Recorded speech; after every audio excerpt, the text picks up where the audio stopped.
was having a really good camp, and it's unfortunate that it happened because the way it happened was the way you want it to happen. He was going up on a fast break, dunked the ball, and won, and came down awkward and did something. So we're just going to wait and see. He has every right to try to figure out what's exactly wrong and how to go forward with his procedures if there needs to be one. Monty, are you a half-full guy? Am I? Half-full kind of guy as opposed to a half-empty kind of guy? Oh, okay. You know, when you look at life. Felt like Muhammad Ali. That's good, then I'm in. Yeah. I mean, are you essentially an optimistic guy who looks at life half full? I don't know if I am or not. I think I'm a realist, and I think if you have the things that we have in this business, you have an opportunity to succeed. I don't care what the situation is. I don't believe in excuses, and it probably drives my wife and my kids crazy, but we live in a tough world, but the NBA is not part of it. This is not a tough world we live in. So I think from that standpoint, I think the glass is always full in the NBA because of what we get to do and the amount of money that I get paid to coach and to be around the quality of people that I'm around every day. From that standpoint, the glass is full. I just think that the circumstances I've been dealt here and in my life, I don't have a lot to complain about. And the things that I have complained about have made me stronger. So I don't know if I'm half empty or half full, but as far as the NBA is concerned, I don't think I have much to complain about. In your years as a coach, has anything prepared you? Has it prepared you to deal with this kind of situation? Yeah, it has. Just because in the NBA, you learn over a period of time that you're going to see something new that you've never seen before. Like when I first got into the league, you'd see something and you'd be like, okay, nothing's going to top that. And then you're in the league for a few years, 10 years, 15 years, and you're like, you just look for the next thing. And so from that standpoint, the league prepares you for the unexpected. You know, they have that saying where amazing happens, you know, where the unexpected happens should be the slogan for a lifetime in the NBA. What are your thoughts on Marco accepting his tender and then coming back here? What does he give you for? Marco coming back, for me, gives me a guy who knows what we expect of him. He knows our system. And Marco's a guy that wants to be here. He's made a few comments to the coaches that this situation suits him because he knows we're going to demand from him, but he knows we believe in him. And at the same time, he's still trying to solidify himself in this league as a player. 1 year of playing in the NBA does not solidify you. And I believe too many guys are getting paid off of 15, 20, 25 games, 30 games. I think Marco's doing it the right way. And he knows our system. The coaches love him. He's a guy that allows himself to be coached every day, and he knows he still has to improve. Monty, when it comes to a trade, what you get back in piece, you have that Chris is trade. Would you rather have players that can help this franchise win down, or players that can build towards a future and a quick turnaround and start winning again? What is the situation you're in?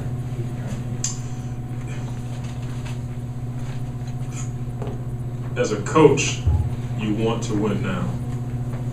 As a builder, you want to win now and later. Being smart, you understand you can't control either situation. That's not my job. Dell and I fight all the time, and they're fights that you guys never see because he's thinking about the here and now, whereas I'm thinking about the here. Because as a coach, you're worried about getting to the future. You worry about the guys who, on your staff, who you invited to be a part of this, and you want them to be here for the long haul.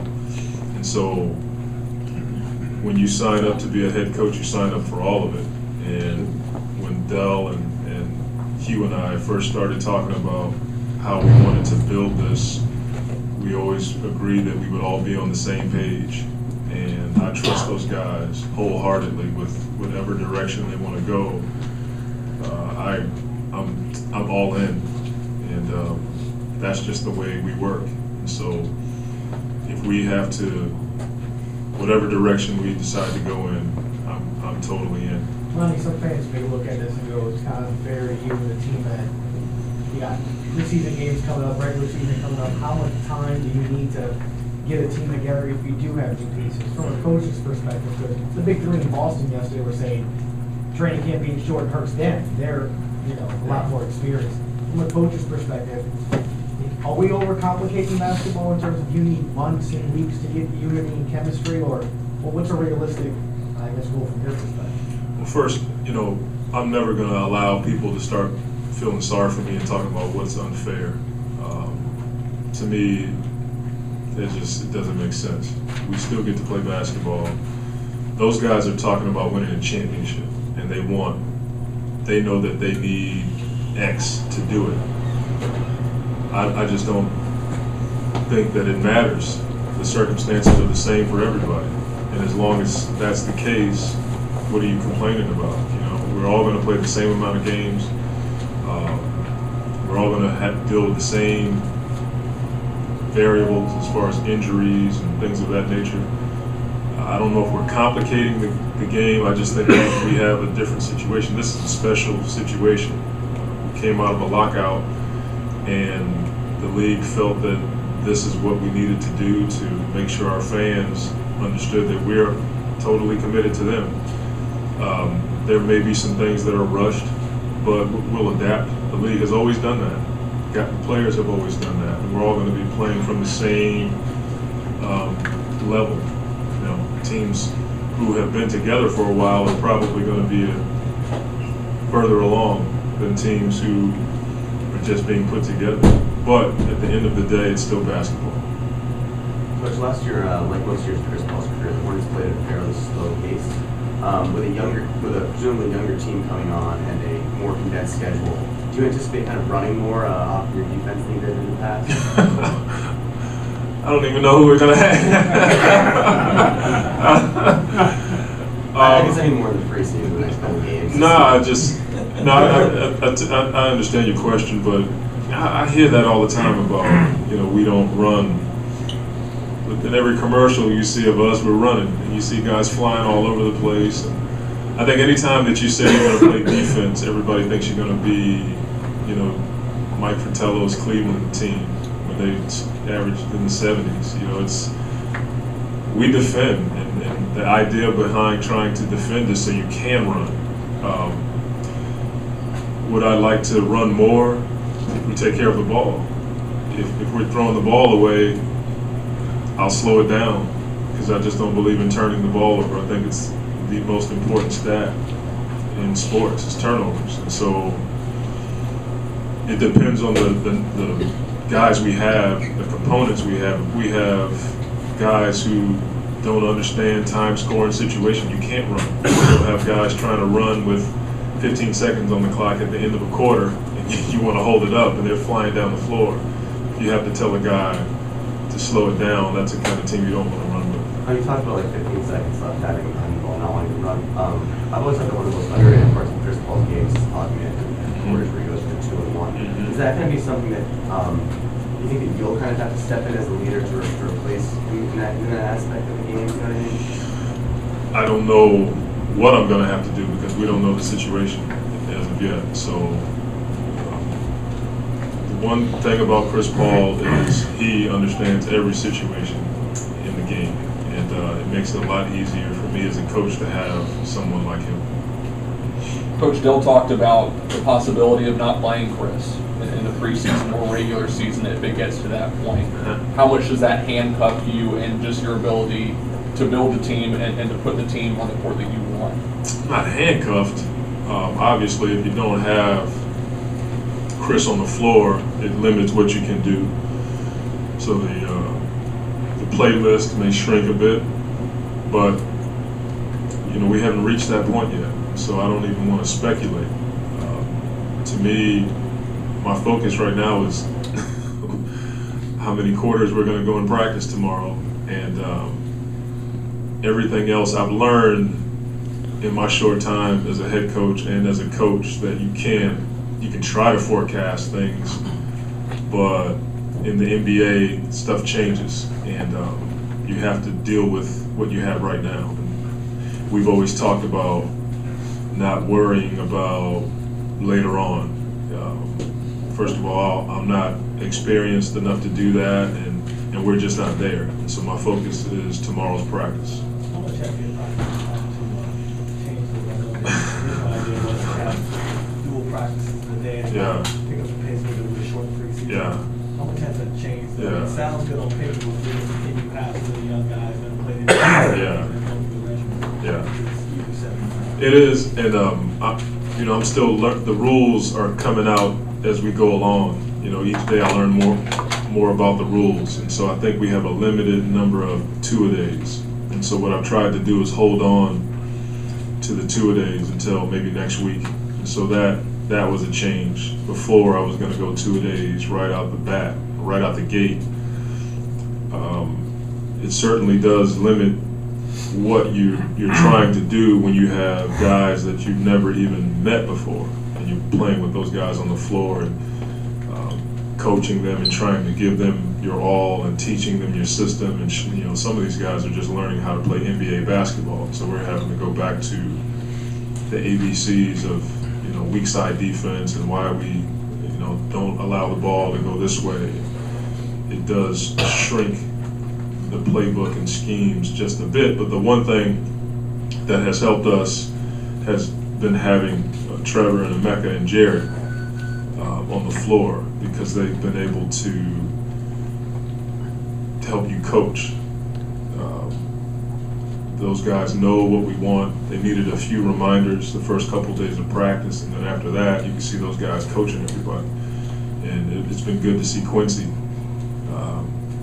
pick up from where he left off last year. He's learning some things, and that's one of the beauties of Chris Paul. He doesn't forget much. Monty, can you give us some insights as to how these ongoing trade proposals are happening in a normal world where you have input with your management and you're working out trades? Mm-hmm. Monty, can this guy work in your system, right? The impression is that isn't happening between your management and you, because everything's being controlled by the league office. So what may be good for David Stern as he views trade proposals may not be good for Monty Williams. Is that accurate? No, I don't think so. I Okay. think the way that I've seen it, because I'm inside of it, Yeah. Dell is still working with the NBA. There's still there's this collaborative effort to try to put this team in a good position. I think that's being lost in translation a bit. So for instance, Eric Gordon, I'll just write a name, just for hell. They'll come to you and say, can you work with Eric Gordon? You know what I'm saying? Can they work with Eric Gordon? Is that happening, or is it? Well, I certainly wouldn't want to speak or use that name, because I don't want to talk about other players. Right, okay. But that happens no matter what situation. I remember when I was working for Nate and Pop, that happened on a regular basis. That's just normal NBA protocol. You do that on your own. You have a bad night, you lose. You watch SportsCenter and you see a guy go for 35, you're like, man, I bet that's a nice place for him. That's just the nature of being a coach. And so I don't think, like I said, with all the tweeting and blogging and stuff you guys do, so many things get tossed out there, and I think people are forgetting that the league has tried to put this team in a good position.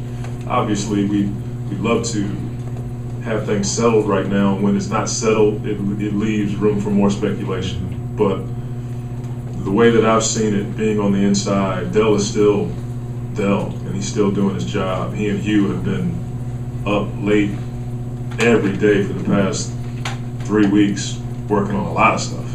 And the league is working hand in hand with them. Monty, when the deal is eventually done, assuming it will be done soon, you will have had the opportunity to sign off as a coach on the trade. As a head coach, you will have been given the opportunity to say, yes, I want this to take place? I'm pretty sure I'll have something to say about it, but I don't sign off on anything. Yeah. That's not my job. You know, Dell doesn't run down to the floor and say, "Mom, run pick and roll out of the second quarter." No, I'm not talking personnel here. No, I hear what you're saying, Okay. but I can honestly sit here and tell you I don't sign off on anything. Okay. I don't say, "Man, we can't do that." I don't do that. You know, Dell will ask me my opinion on some things. He'll trust what I have to say, on what I know about a guy.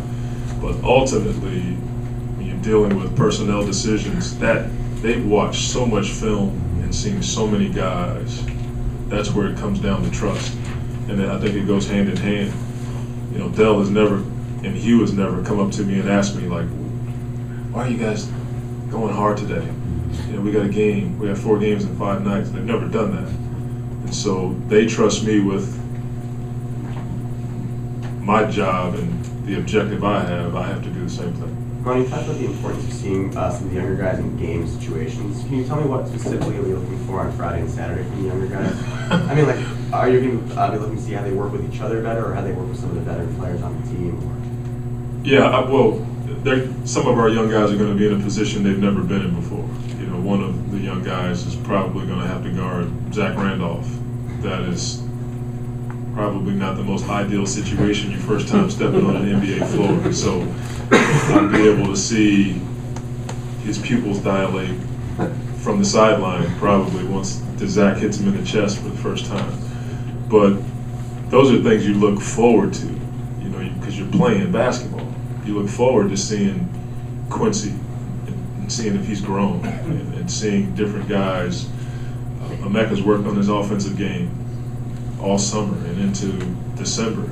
You know, I'm looking forward to seeing that. But as far as young guys on the floor, you know they're not ready. You just don't want to see them back down from the moment. Those guys who back down, they are going to have a tough time with me in the film session.